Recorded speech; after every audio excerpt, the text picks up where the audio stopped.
चलिए हम देखते हैं एनसीईआरटी हिस्ट्री के क्लास 12 के चैप्टर 12 है और उसमें हम देख रहे हैं संविधान का निर्माण। तो दूसरा हर पार्ट में हम देखेंगे अधिकारों का निर्माण देखेंगे संविधान के निर्माण में। तो नागरिकों के अधिकार किस तरह निर्धारित किए जाएं, क्या उत्पीड़ित समूहों को कोई विशेष अधिकार मिलने चाहिए, अल्पसंख्यकों को क्या अधिकार है और वास्तव में अल्पसंख्यक कैसे कहा जाए।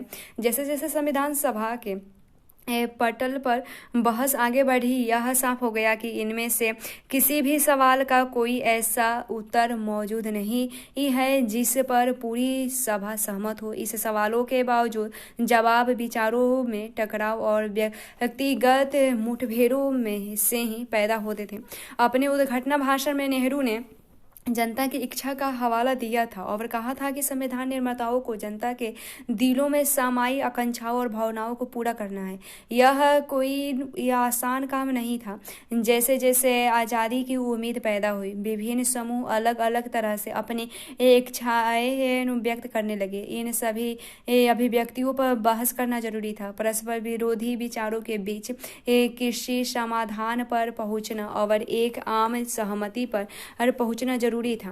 देखते हैं पृथक निर्वाचन की समस्या। तो 27 अगस्त 1947 को मद्रास के बी पोकर बहादुर ने पृथक निर्वाचन बनाए रखने के पक्ष में एक प्रभावशाली भाषण दिया। बहादुर ने कहा कि अल्पसंख्यक सब जगह होते हैं, उन्हें हम चाह कर भी नहीं हटा सकते। हमें जरूरत एक ऐसे राजनीतिक ढांचे की है जिसके भीतर जन अल्पसंख्यक भी औरों के साथ सद्भाव के साथ जी सके और समुदायों के बीच मतभेद कम से कम हो। इसके लिए जरूरी है कि राजनीतिक व्यवस्था में अल्पसंख्यकों का पूरा प्रतिनिधित्व हो और उनकी आवाज़ सुनी जाए और उनके विचारों पर ध्यान दिया जाए। देश के शासन में मुसलमानों की एक सार्थक हिस्सेदारी सुनिश्चित करने के लिए पृथक निर्वाचन के अलावा और कोई रास्ता नहीं हो सकता। बहादुर को लगता था कि मुसलमानों की ज़रूरतों को गैर मुसलमान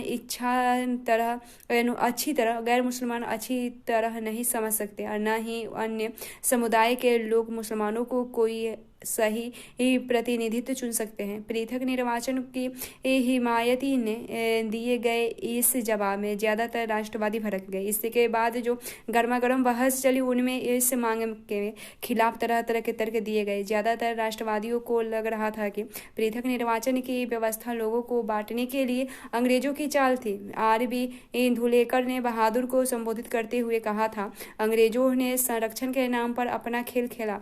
इसकी आड़ में उन्होंने तुम्हें यानी अल्पसंख्यकों को फुसला लिया है और अब इस आदत को छोड़ दो। अब तुम्हें कोई बहकाने वाला नहीं है। विभाजन के कारण जो राष्ट्रवादी नेता पृथक निर्वाचन के प्रस्ताव पर और भड़कने लगे थे, उन्हें निरंतर गृह युद्ध, दंगों और हिंसा की आशंका दिखाई देती थी। सरदार पटेल ने कहा था कि पृथक निर्वाचन एक ऐसा विषय है जो हमारे देश की पूरी राजनीति में समा चुके हैं।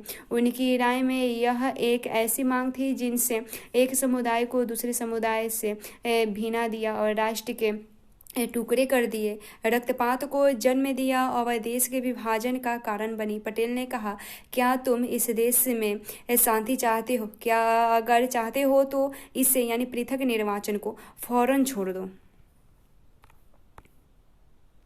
पृथक निर्वाचनों की मांग का जवाब देते हुए गोविंद वल्लभ पंत ने ऐलान किया कि यह प्रस्ताव न केवल राष्ट्र के लिए बल्कि अल्पसंख्यकों के लिए भी खतरनाक है। वह बहादुर के इस विचार से सहमत थे कि किसी लोकतंत्र की सफलता इस बात पर निर्भर करती है कि समाज के विभिन्न तबकों में वह कितना आत्मविश्वास पैदा कर पाती है। उन्हें इस तर्क पर भी कोई आपत्ति नहीं थी कि एक मुक्त देश में प्रत्येक नागरिक के साथ ऐसा आचरण किया जाना चाहिए जिससे न केवल उनकी भौतिक आवश्यकताओं की पूर्ति हो बल्कि उनमें स्वाभिमान का आध्यात्मिक भाव भी पैदा हो तथा बहुल समुदाय का यह दायित्व है कि वह अल्पसंख्यकों की समस्याओं को समझे, उनकी आकांक्षाओं को महसूस करे। उनके बावजूद पंत पृथक निर्वाचन का विरोध कर रहे थे। उनका कहना था कि यह एक आत्मघाती मांग है जो अल्पसंख्यकों को अस्थायी रूप से अलग थलग कर देगी, उन्हें कमजोर बना देगी और शासन में उन्हें प्रभावी हिस्सेदारी नहीं मिल पाएगी। और इन सारी दलीलों के पीछे एक एकीकृत राज्य के निर्माण की चिंता काम कर रही थी। राजनीतिक एकता और राष्ट्र की स्थापना करने के लिए प्रत्येक व्यक्ति को राज्य के नागरिक के सांचे में ढालना था और हर समूह को और राष्ट्र के भीतर समाहित किया जाना था।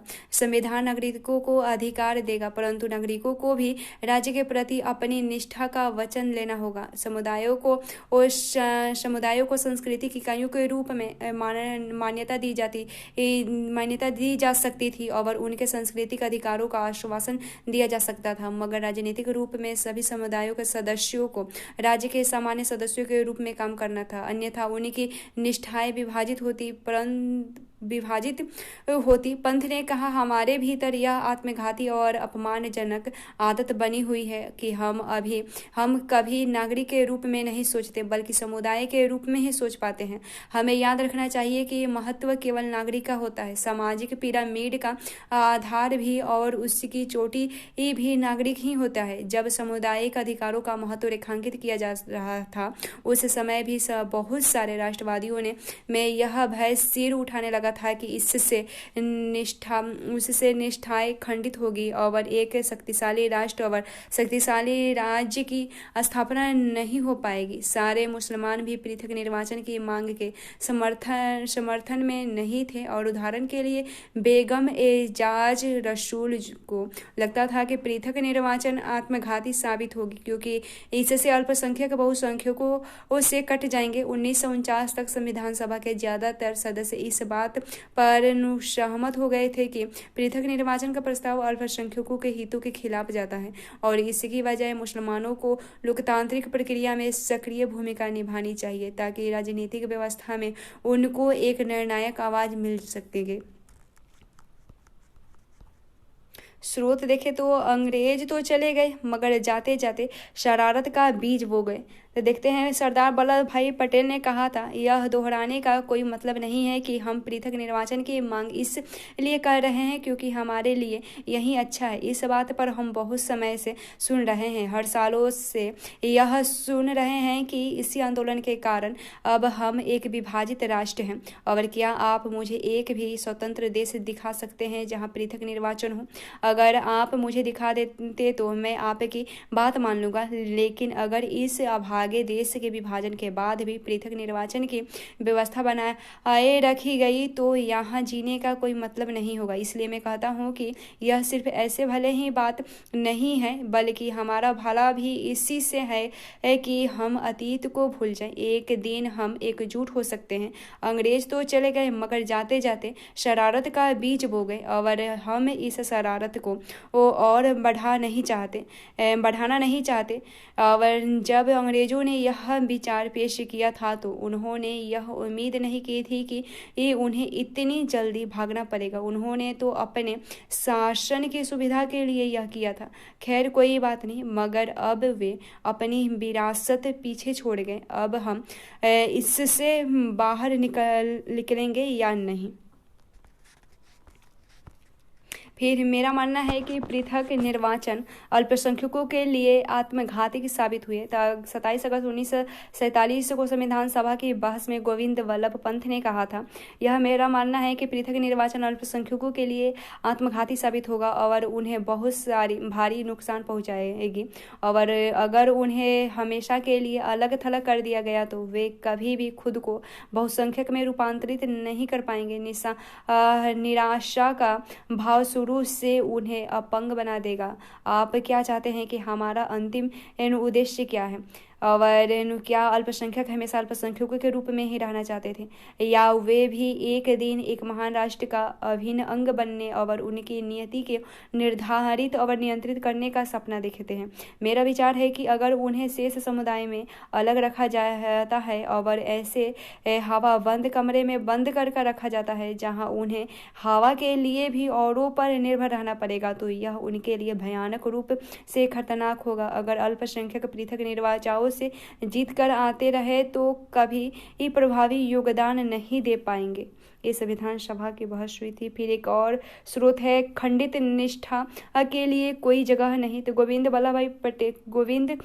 बल्लभ पंत ने कहा कि निष्ठावान नागरिक बनने के लिए लोगों को समुदाय और खुद की बीच में रख कर सोचने की आदत छोड़नी होगी। और स्वतंत्र लोकतंत्र की सफलता के लिए व्यक्ति को आत्मानुसार की कला का प्रशिक्षण लेना होगा। लोकतंत्र में व्यक्ति को अपने लिए कम तथा औरों के लिए ज़्यादा फिक्र करनी चाहिए। यहाँ खंडित निष्ठा के लिए कोई जगह नहीं है। हमारी निष्ठा केवल राज्य पर केंद्रित होनी चाहिए। यदि किसी लोकतंत्र में आप प्रतिस्पर्धी निष्ठा रख देते हैं या ऐसी व्यवस्था खड़ी कर देते हैं जिसमें कोई व्यक्ति या समूह अपने अपंग पर अंकुश लगाने की बजाय बहुतर या अन्य हितों की जरा भी परवाह नहीं करता, तो ऐसे लोकतंत्र का डूबना निश्चित है। तो फिर देखते हैं, केवल इस प्रस्ताव से काम चलने वाला नहीं है। तो उद्देश्य प्रस्ताव का स्वागत करते हुए किसान आंदोलन के नेता और समाजवादी विचारों वाले NG रंगा ने आह्वान किया कि अल्पसंख्यक शब्द की व्याख्या आर्थिक स्तर पर की जानी चाहिए। रंगा की नज़र में असली अल्पसंख्यक गरीब और दबे कुचले लोग थे। उन्होंने इस बात का स्वागत किया कि संविधान में प्रत्येक व्यक्ति को कानूनी अधिकार दिए जा रहे हैं, मगर उन्होंने इसकी सीमाओं को भी चिन्हित किया। उन्होंने कहा कि जब तक संविधान सम्मत अधिकारों को लागू करने का प्रभावी इंतजाम नहीं किया जाएगा, तब तक गरीबों के लिए इस बात का कोई मतलब नहीं है कि अब उनके पास जीने का या पूर्ण रोजगार का अधिकार आ गया है, या अब वे सभा कर सकते हैं, सम्मेलन कर सकते हैं, संगठन बना सकते हैं और उनके पास अन्य नागरिक स्वतंत्रता है। यह जरूरी था कि ऐसी परिस्थितियाँ बनाई जाए जहाँ संविधान द्वारा दिए गए अधिकारों का जनता प्रभावी ढंग से प्रयोग कर सके। रंगा ने कहा कि उन्हें सहारों की जरूरत है, उन्हें एक सीढ़ी ही चाहिए। रंगा ने आम जनता और संविधान सभा में उनके प्रतिनिधित्व का दावा करने वाले के बीच मौजूद विशाल खाई की ओर भी ध्यान आकर्षित कराया। उन्होंने पूछा, हम किसका प्रतिनिधित्व कर रहे हैं? अपने देश की आम जनता का, और आप उसके बावजूद हम में से ज़्यादातर लोग उस जनता का हिस्सा नहीं है। हम उनके हैं और उनके लिए काम करना चाहते हैं, लेकिन हमारा खुद संविधान सभा तक नहीं पहुंच पा रही है और इसमें कुछ समय लग रहा है। जब तक हम यहाँ उनके ट्रस्टी हैं, उनके हिमायती हैं और उनके पक्ष में आवाज़ उठाने का भरसक प्रयास कर रहे हैं। रंगा ने आदिवासियों को भी ऐसे ही समूहों में गिनाया था और इन समूहों के प्रतिनिधियों में जयपाल सिंह जैसे जबरदस्त वक्ता भी शामिल थे। उद्देश्य प्रस्ताव का स्वागत करते हुए जयपाल सिंह ने कहा था, एक आदिवासी होने के नाते मुझसे यह उम्मीद नहीं की जाती कि मैं इस प्रस्ताव की पेचीदगियों को समझता हूँगा, और लेकिन मेरा सहज विवेक कहता है कि हमें से हर एक व्यक्ति को मुक्ति के उस मार्ग पर चलना चाहिए और मिलकर लड़ना चाहिए। महोदय, अगर भारतीय जनता में ऐसा कोई समूह है जिसके साथ सही व्यवहार नहीं किया गया तो वह मेरा समूह है। मेरे लोग को पिछले 6000 साल से अपमानित किया जा रहा है, अपेक्षित किया जा रहा है। मेरे समाज का पूरा इतिहास भारत के गैर मूल निवासियों के हाथों लगाकर शोषण और छीना झपटी का इतिहास रहा है। इसके बीच में जब तक विद्रोह और अव्यवहार भी फैली है, इनके बावजूद मैंने पंडित जवाहरलाल नेहरू के शब्दों पर विश्वास करता हूँ। मैं आप सबके इस संकल्प का विश्वास करता हूँ कि अब हम एक नया अध्याय रचने जा रहे हैं, स्वतंत्र भारत का एक ऐसा अध्याय जहाँ सबके पास अवसरों की समानता होगी, जहाँ किसी भी अपेक्षा नहीं होगी। सिंह ने आदिवासियों की सुरक्षा तथा उन्हें आम आबादी के स्तर पर लाने के लिए जरूरी परिस्थितियाँ रचने की आवश्यकता पर सुंदर वक्तव्य दिया। उन्होंने कहा कि आदिवासी कबीले संख्या की दृष्टि से अल्पसंख्यक नहीं है, लेकिन उन्हें संरक्षण की आवश्यकता है। उन्हें वहाँ से बेदखल कर दिया गया जहाँ वे रहते थे। उन्हें उनके जंगल और चरगाहों से वंचित कर दिया गया। उन्हें नए घरों की तलाश में भागने के लिए मजबूर किया गया। उन्हें आदिम और पिछड़ा मानते हुए शेष समाज उन्हें ही हिकारत की नज़र से देखता है। और जयपाल ने आदिवासियों और शेष समाज के बीच मौजूद भावनात्मक और भौतिक फासले को ख़त्म करने के लिए बड़ा जज्बाती ही बयान दिया। और हमारा कहना है कि आपको हमारे साथ घुलना मिलना चाहिए और हम आपके साथ मेलजोल चाहते हैं। जयपाल सिंह पृथक निर्वाचिका के हक में नहीं थे, लेकिन उनको भी यह लगता था कि विधायिका में आदिवासियों को प्रतिनिधित्व प्रदान करने के लिए सीटों के आरक्षण की व्यवस्था जरूरी है। उन्होंने कहा कि इस तरह औरों को आदिवासियों की आवाज़ सुनने और उनके पास आने के लिए मजबूर किया जा सकेगा। स्रोत देखें। स्रोत है जी नहीं, असली अल्पसंख्यक इस देश की जनता देते। जवाहरलाल नेहरू द्वारा प्रस्ताव किया गया कि उद्देश्य प्रस्ताव का स्वागत करते हुए NG रन्ना ने कहा था, महोदय, अल्पसंख्यक के बारे में बहुत बातें हो रही है। असली अल्पसंख्यक कौन है? यथाकथित पाकिस्तानी प्रांतों में रहने वाले हिंदू, सिख और यहाँ तक मुसलमान भी अल्पसंख्यक नहीं है। जी नहीं, असली अल्पसंख्यक तो इस देश में एक ही जनता है। यह जनता इतनी दबी कुचली है और इतनी उत्पीड़ित है कि अभी तक साधारण नागरिक के अधिकारों का लाभ भी नहीं उठा पा रही। स्थिति क्या है? आप आदिवासी इलाकों में जाइए, उनके अपने कानूनों, उनके जनजातीय कानूनों, उनकी जमीन को उनसे नहीं छीना जा सकता, लेकिन हमारे व्यापारी वहां जाते हैं और तथा कथित मुक्त बाजार के नाम पर उनकी जमीन छीन लेते हैं। भले ही कानून जमीन की इस बेदखली के खिलाफ व्यापार इन आदिवासियों को तरह तरह के बंधनों में जकड़ कर गुलाम बना लेते हैं और पीढ़ी दर पीढ़ी इन दस्ता के नर्क में ढकेल देते हैं। आइए अब आम गांव वालों को देख लेते हैं। वहां सूदखोर पैसा लेकर जाता है और गांव वालों को अपनी जेब में डाल देता है और गांव वालों को अपनी जेब में डाल लेता है। वहाँ जमींदार और मालगुजार और अन्य लोग हैं जो इन गरीब देहातियों और शोषण करते हैं और इन लोगों ने मूलभूत शिक्षा तक नहीं है। और असली अल्पसंख्यक यही लोग हैं जिन्हें सुरक्षा का आश्वासन मिलना चाहिए और उन्हें आवश्यक सुरक्षा प्रदान करने के लिए केवल इस प्रस्ताव से काम चलने वाला नहीं है। ये संविधान सभा का बहस था। उसके बाद देखते हैं, हमें हजारों साल तक दबाया गया। तो संविधान के दमित जातियों के अधिकारों को किस तरह परिभाषित किया जाए? राष्ट्रीय आंदोलन के दौरान अंबेडकर ने दमित जातियों के लिए पृथक निर्वाचिकाओं की मांग की थी, जिसका महात्मा गांधी ने यह कहते हुए विरोध किया था कि ऐसा करने से ये समुदाय अस्थायी रूप से शेष समाज में कट जाएगी। संविधान सभा इस विवाद को कैसे हल कर सकती थी? दमित जातियों को किस तरह की सुरक्षा दी जा सकती थी? दमित जातियों के कुछ सदस्यों का आग्रह था कि अस्पृश्यों यानी अछूतों की इस समस्या को केवल संरक्षण और बचाव के जरिए हल नहीं किया जा सकता। उनकी अपंगता के पीछे जाति विभाजन, समाज के सामाजिक कायदे कानून और नैतिक मूल्य मान्यताओं का हाथ है। समाज में उनके सेवाओं और श्रम का इस्तेमाल किया है, परंतु उन्हें सामाजिक तौर पर खुद से दूर रखा है। अन्य जातियों के लोग उनके साथ घुलने मिलने से कतराते हैं, उनके साथ खाना नहीं खाते और उन्हें मंदिरों में नहीं जाने दिया जाता। मद्रास के सदस्य जे नागप्पा ने कहा था कि हम सदा कष्ट उठाते रहे हैं पर अब और कष्ट उठाने को तैयार नहीं है। हमें अपनी जिम्मेदारियों का एहसास हो गया है और हमें मालूम है कि अपनी बात कैसे मनवानी है। नागप्पा ने कहा कि संख्या की दृष्टि से हरिजन अल्पसंख्यक नहीं है। आबादी में उनका हिस्सा 20 से 25% है। उनकी पीड़ा का कारण यह है कि उन्हें बाकायदा समाज और राजनीति के हाशिए पर रखा गया है। उसका कारण उनकी अल्पसंख्यक महत्वहीनता नहीं है। उनके पास न तो शिक्षा तक पहुंच थी और न ही शासन में हिस्सेदारी। स्वर्ण बहुमत वाली संविधान सभा को संबोधित करते हुए मध्य प्रांत के श्री जे के खंडेलकर ने कहा था, हमें हजारों साल तक दबाया गया इस हद तक की दबाया कि हमारे दिमाग, हमारी देह काम नहीं करती और अब हमारा हृदय भी भाव शून्य हो चुका है। न ही हम आगे बढ़ने के लायक रह गए हैं। यही हमारी स्थिति है। बंटवारे के हिस्सा के बाद अम्बेडकर तक ने पृथक निर्वाचन की मांग छोड़ दी थी। संविधान सभा के ने अंततः यह सुझाव दिया कि अस्पृश्यता का उन्मूलन किया जाए, हिंदू मंदिरों को सभी जातियों के लिए खोल दिया जाए और निचली जातियों को विधायिकाओं और सरकारी नौकरियों में आरक्षण दिया जाए।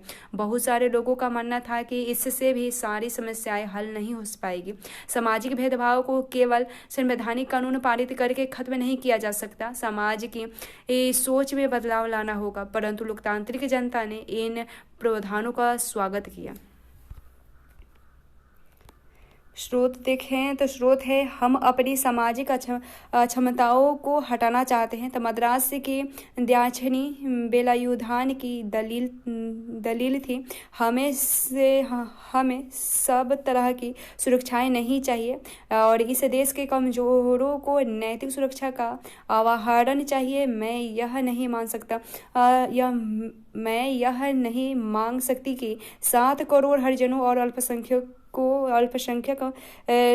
माना जा सकता है और जो हम चाहते हैं वह यह है कि हमारी सामाजिक अपंगाओं को फौरन खत्म हो।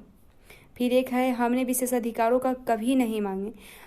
बम्बई के हिंसा मेहता ने महिलाओं के लिए न्याय की मांग की, आरक्षित सीटों की ही नहीं और न ही पृथक निर्वाचन क्षेत्र की।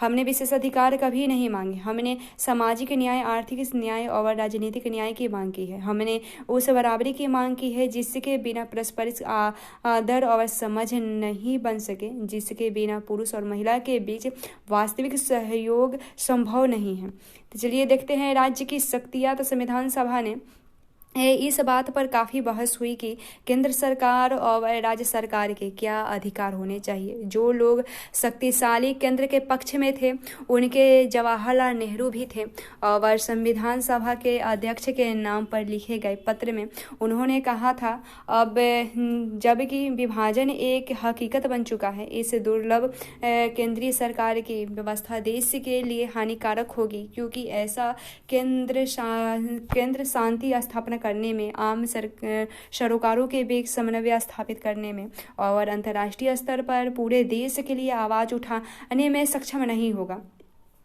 संविधान के मसवीदों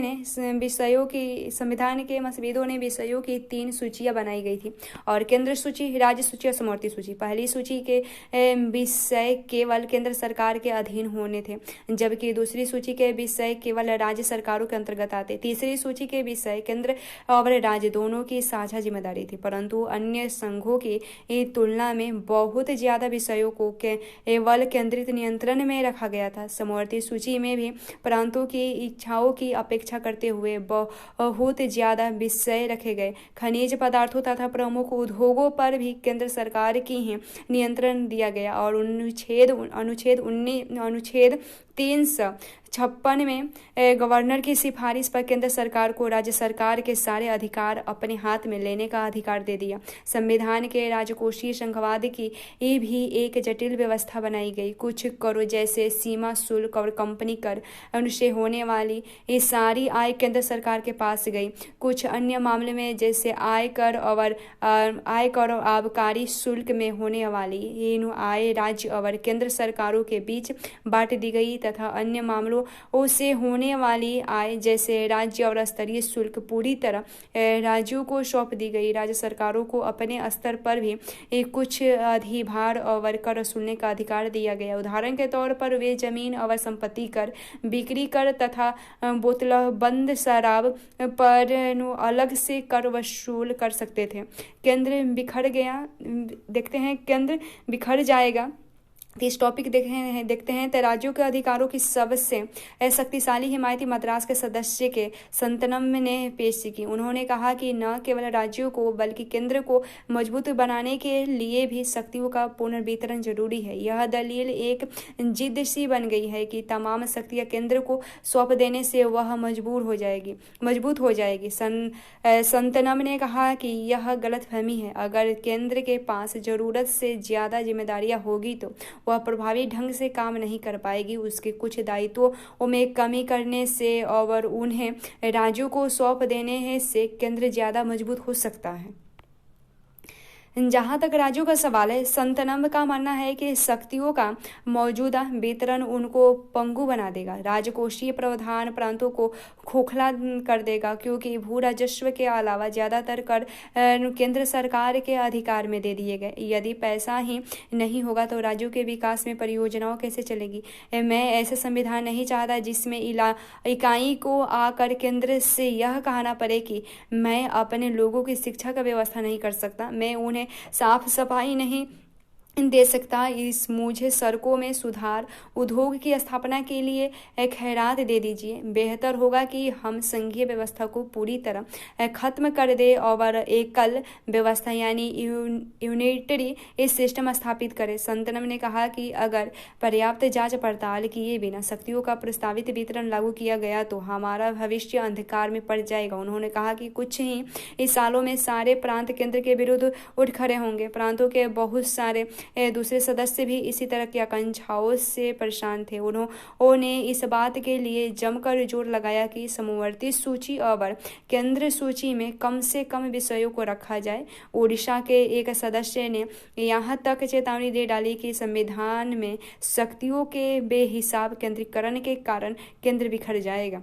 स्रोत देखें तो बेहतर देशभक्त कौन है, तो मैसूर के सर रामास्वामी मुदलियार ने 21 अगस्त 1947 की बहस में कहा, शक्तिशाली केंद्र की हिमायत के बहाने दिल को एक तसल्ली होने का कोई फायदा नहीं है कि हम ज़्यादा बड़े देशभक्त हैं और जो इन संसाधनों पर कड़ी नज़र रखना चाहते हैं उनके भीतर राष्ट्रीय भावना या देशभक्ति का अभाव है। तो फिर देखें टॉपिक, आज हमें एक शक्तिशाली सरकार की आवश्यकता है। तो इस पर देखें, प्रांतों के लिए अधिकांश शक्तियों की मांग से सभा में तीखी प्रक्रियाएं आने लगी और शक्तिशाली केंद्र की जरूरत को असंख्य अवसरों पर रेखांकित किया जा चुका था।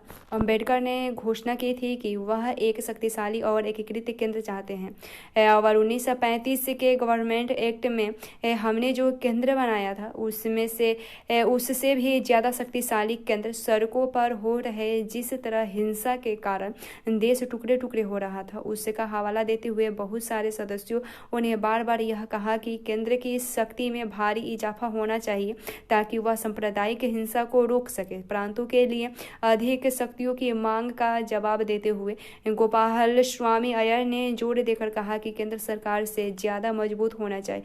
केंद्र ज़्यादा से ज़्यादा मजबूत होना चाहिए। संयुक्त प्रांत के एक सदस्य बालकृष्ण शर्मा ने विस्तार से इस बात पर प्रकाश डाला कि शक्तिशाली केंद्र का होना जरूरी है ताकि वह देश के हित में योजना बना सके, उपलब्ध आर्थिक संसाधनों को जुटा सके, एक उचित शासन व्यवस्था स्थापित कर सके और देश को विदेशी आक्रमण से बचा सके। विभाजन से पहले कांग्रेस ने प्रांतों की काफ़ी स्वतंत्रता देने पर अपनी सहमति व्यक्त की थी और कुछ हद तक यह मुस्लिम लीग को इस बात का भरोसा दिलाने की कोशिश की थी कि जिन प्रांतों में लीग की सरकार बनी है वहां दखलंदाजी नहीं की जाएगी। बंटवारे को देखने के बाद ज़्यादातर राष्ट्रवादियों की राय बदल चुकी थी। उनका कहना था कि अब एक विकेंद्रीकृत संरचना के लिए पहले जैसे राजनीतिक दबाव नहीं बचे हैं। औपनिवेशिक शासन द्वारा थोपी गई एकल व्यवस्था पहले से ही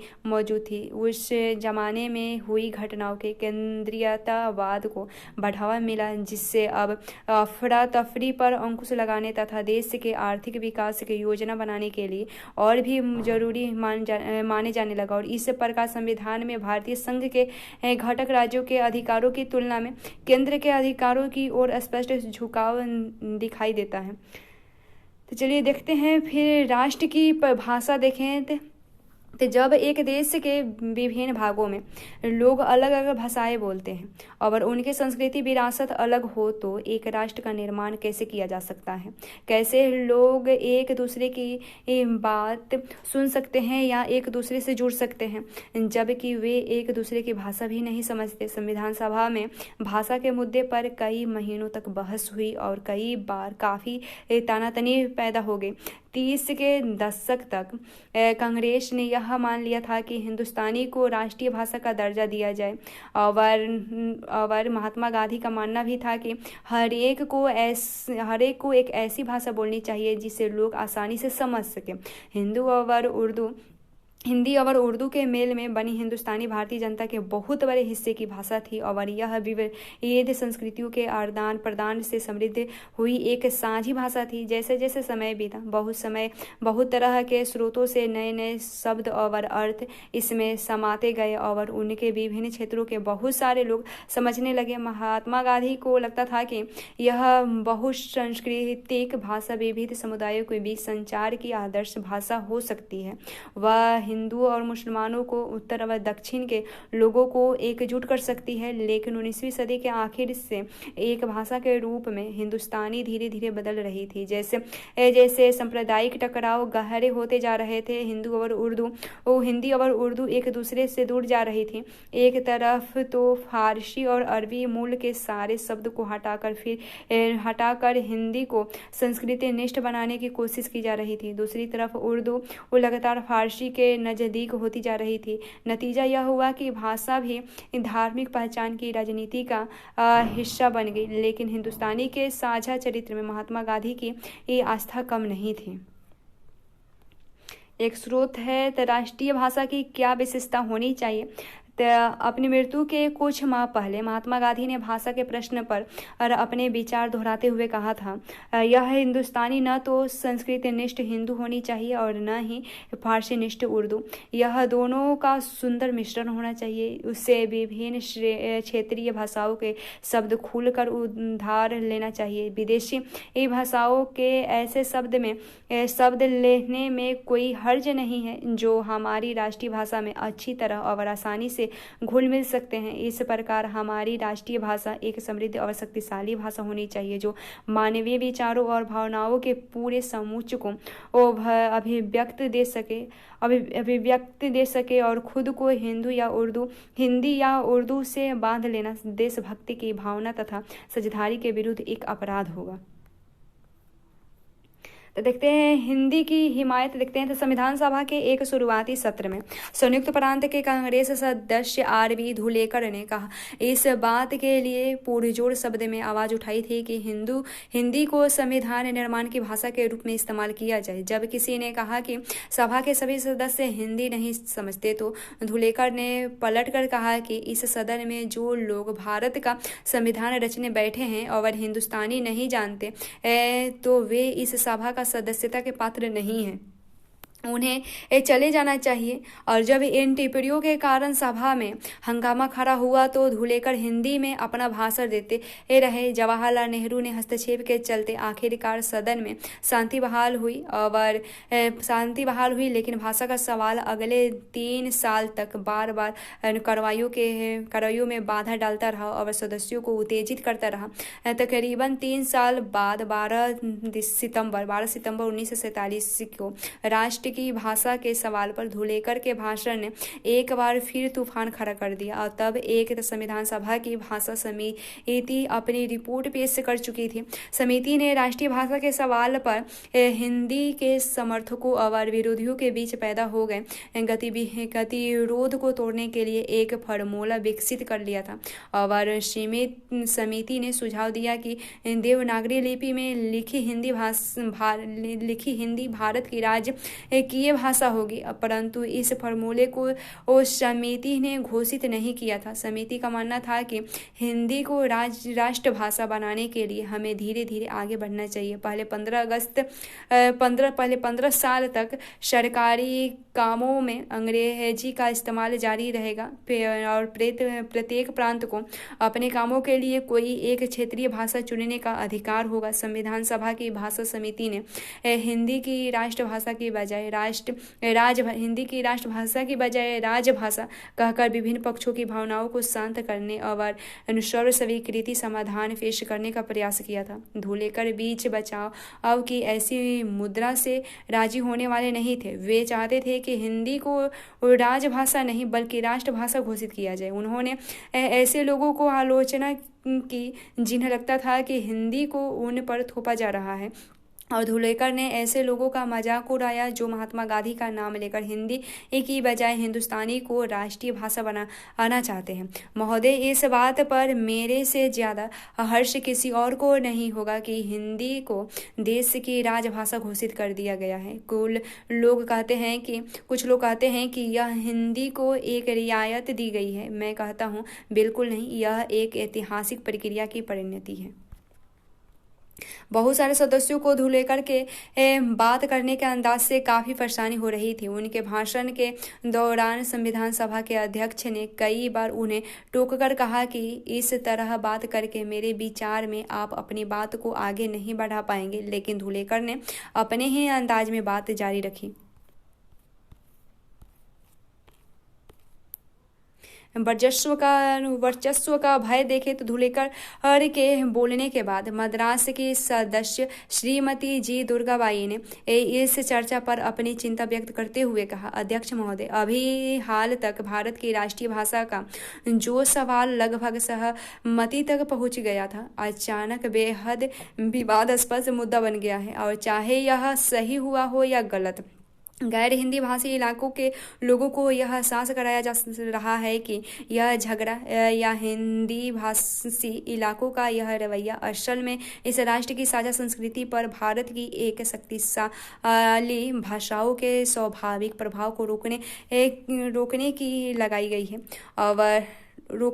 लड़ाई है। और श्रीमती दुर्गाबाई ने सदन को बताया कि दक्षिण में हिंदी का विरोध बहुत ज़्यादा है। विरोधियों का यह मानना है कि संभवतः सही है कि हिंदी के लिए हो रहा यह प्रचार प्रांतीय भाषाओं की जड़ें खोदने का प्रयास है। और इसके बावजूद बहुत सारे अन्य सदस्यों के साथ साथ उन्होंने भी महात्मा गांधी के आह्वान का पालन किया और दक्षिण में हिंदी का प्रचार जारी रखा। विरोध का सामना किया और हिंदी के स्कूल खोले और आकांक्षाएं चलाई।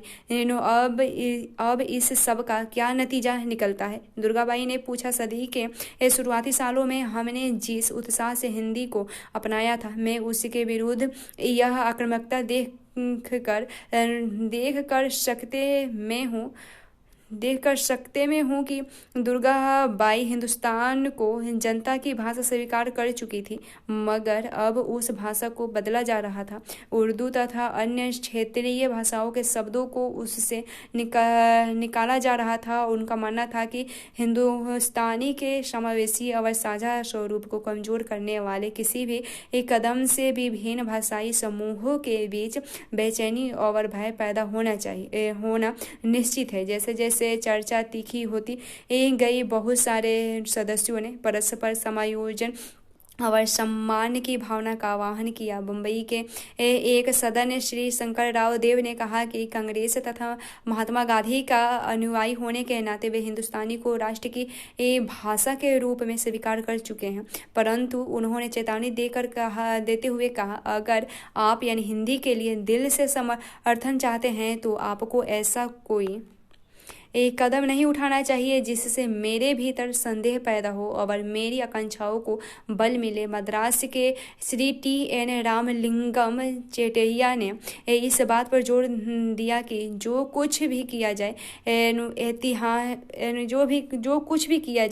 एहतियात के साथ किए जाए, और यदि आक्रामक होकर काम किया गया हो तो हिंदी का कोई भला नहीं हो पाएगा। चाहे लोगों के भय निराधार हो, उनके शांत किया जाना चाहिए, वरना लोगों में गहरी करवाहट रह जाएगी। और उन्होंने कहा, जब हम साथ रहना चाहते हैं और एकीकृत राष्ट्र की स्थापना करना चाहते हैं तो हमें परस्पर समायोजन होना चाहिए और लोगों पर चीज़ें थोपने का सवाल नहीं उठाना चाहिए। निष्कर्ष देखें तो भारतीय संविधान गहन विवादों और परिचर्चाओं से गुजरते हुए बना और इसके कई प्रावधान लेन देन की प्रक्रिया के जरिए बनाए गए थे। उन पर सहमति तब बन पाई जब सदस्यों ने दो विरोधी विचारों के बीच की जमीन तैयार कर ली और परंतु संविधान के एक केंद्रीय अभिलक्षण पर काफ़ी हद तक सहमति थी। यह सहमति प्रत्येक वयस्क भारतीय के मताधिकार देने पर थी और इसके पीछे एक खास किस्म का भरोसा था जिससे के पूर्व उदाहरण अन्य देश के इतिहास में नहीं था। दूसरे लोकतंत्र ने पूर्ण वयस्क मताधिकार धीरे धीरे कई चरणों में गुजरते हुए लोगों को मिला। संयुक्त राष्ट्र अमेरिका को यूनाइटेड किंगडम जैसे देशों में शुरू में मताधिकार केवल संपत्ति रखने वाले पुरुषों को ही दिया गया था। फिर पढ़े लिखे पुरुषों को इस विशेष वर्ग में शामिल किया गया। लंबे और कटु संघर्षों के बाद श्रमिक और किसान वर्ग के पुरुषों को मताधिकार मिल पाया। ऐसा अधिकार पाने के लिए महिलाओं को और भी लंबा संघर्ष करना पड़ा। हमारे संविधान का दूसरा महत्वपूर्ण अभिलक्षण था धर्मनिरपेक्षता पर बल। संविधान की प्रस्तावना में धर्मनिरपेक्षता का एक गुण तो नहीं गाए गए थे, परंतु संविधान और समाज को चलाने के लिए भारतीय संदर्भों में उसके मुख्य अभिलक्षणों का जिक्र आदर्श रूप में किया गया था। ऐसा मूल अधिकारों की श्रृंखला को रचने के जरिए किया गया। विशेषकर धार्मिक स्वतंत्रता अनुच्छेद 25 से 28, सांस्कृतिक और शैक्षणिक अधिकार अनुच्छेद 29 से 30 एवं समानता के अधिकार अनुच्छेद 14, 16, 17 राज्य ने सभी धर्मों के प्रति समान व्यवहार की गारंटी दी और उन्हें हितैषी संस्थाएं बनाए रखने का अधिकार भी दिया। राज्य ने अपने आप को विभिन्न धार्मिक समुदायों से दूर रखने की कोशिश की और अपने स्कूलों और कॉलेजों में अनिवार्य धार्मिक शिक्षा पर रोक लगा दी। सरकार ने रोजगार में धार्मिक भेदभाव को अवैध ठहराया, लेकिन दूसरी ओर धार्मिक समुदाय से जुड़े सामाजिक सुधार कर्मकारों के लिए कुछ कानूनी गुंजाइशें रखी गई। इसी वजह से अस्पृश्यता पर कानूनी रोक लगाई गई और इसी कारण से व्यक्तिगत एवं पारिवारिक कानूनों में परिवर्तन हो पाए। और भारतीय राजनीतिक धर्मनिरपेक्षता में राज्य एवं धर्म के बीच पूर्ण विच्छेद नहीं रहा और हमने दोनों के बीच एक विवेकपूर्ण सफलता बनाने की कोशिश की है। संविधान सभा के विवादों से हमें यह समझ आती है कि संविधान के निर्माण में कैसी कैसी विरोध आवाजें उठी और कैसी कैसी मांग की गई। ये चर्चाएं हमें उन आदर्शों और सिद्धांतों के बारे में बताती है जिनका जिक्र संविधान के निर्माताओं ने किया, परंतु इन विवादों को समझने में हमें याद रखना चाहिए कि आदर्शों को विशेष संदर्भों के मुताबिक बदला गया और इसके अलावा ऐसे भी हुआ कि इस सभा के कुछ सदस्यों ने 3 वर्षों में हुए चर्चाओं के साथ साथ अपने विचार को बदल डाले और कुछ सदस्यों ने दूसरे के तर्कों के प्रकाश में अपनी समझ बदली और खुले दिलो दिमाग से काम किया। कुछ अन्य सदस्यों ने आसपास की घटनाओं को देखते हुए अपने विचार बदल डाले। काल रेखा देखें तो 1945 के देखते हैं तो 26 जुलाई को देखते हैं ब्रिटेन में लेबर पार्टी की सरकार सत्ता में आती है और दिसंबर से जनवरी में भारत में आम चुनाव हुआ। और 1946 में देखें तो 16 मई कैबिनेट मिशन अपनी संवैधानिक योजना की घोषणा करती है और 16 जून को मुस्लिम लीग कैबिनेट मिशन की संवैधानिक योजना पर स्वीकृति देता है और 16 जून 1946 में कैबिनेट मिशन केंद्र में अंतरिम सरकार के गठन का प्रस्ताव पेश करता है और 16 अगस्त 1946 में मुस्लिम लीग द्वारा प्रत्यक्ष कार्रवाई दिवस का ऐलान और 2 सितंबर 1946 में कांग्रेस अंतरिम सरकार का गठन करती है जिसमें नेहरू को उपराष्ट्रपति बनाया गया और 13 अक्टूबर 1946 में मुस्लिम लीग अंतरिम सरकार में शामिल होने का फैसला लिया और 3 से 6 दिसंबर 1946 में ब्रिटिश प्रधानमंत्री एटली कुछ भारतीय नेताओं से मिलते हैं और इन वार्ताओं का कोई नतीजा नहीं निकलता है और 9 दिसंबर को संविधान सभा के अधिवेशन शुरू हो गया था। और 1947 में देखें तो 29 जनवरी 1947 को देखते मुस्लिम लीग संविधान सभा को भंग करने की मांग करती है और 16 जुलाई 1947 में अंतरिम सरकार की आखिरी बैठक 11 अगस्त 1947 में जिन्ना को पाकिस्तान की संविधान सभा का अध्यक्ष निर्वाचित किया जाता है और 14 अगस्त 1947 में पाकिस्तान की स्वतंत्रता कराची में जश्न होता है और 14 से 15 अगस्त मध्य रात्रि भारत में स्वतंत्रता की जश्न होती है और 1949 में दिसंबर में संविधान पर हस्ताक्षर होता है।